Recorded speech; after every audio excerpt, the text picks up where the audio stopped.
ஐயா நாங்கள் அழகாக எழுதியிருக்கேன், படித்து பார்த்து சொல்லுங்கள். என் பையில் ஒரு துப்பாக்கி இருக்கு, 6000 ரூபா தான், இல்லைன்னா ஒன்றா சுட்டுருவேன். இந்த பதிலுக்கு நானும் எழுதி தரேன், நீனும் படித்து பார்த்துக்கோ.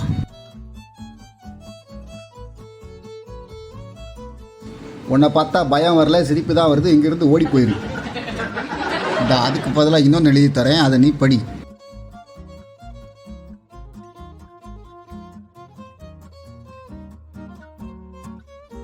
அப்படின்னா ஒரு 3000 ரூபாவது கொடு. மீதி 3000 ரூபாவுக்கு கையில், வலது கையில் ஒரே ஒரு புல்லட்டை வச்சு கொஞ்சோட சுட்டுக்கிறேன். எப்படி எப்படி நம்ம மிரட்டல் எப்படி இருக்கு?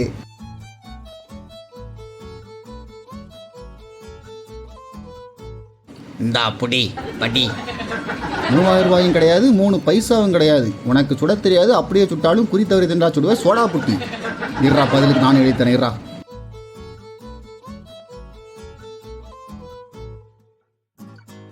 கண்ணாடி போட்டிருக்கிறவங்கள இப்படி கிண்டல் பண்ணுறது தப்புன்னு உனக்கு வீட்டில் சொல்லித் தரலையா?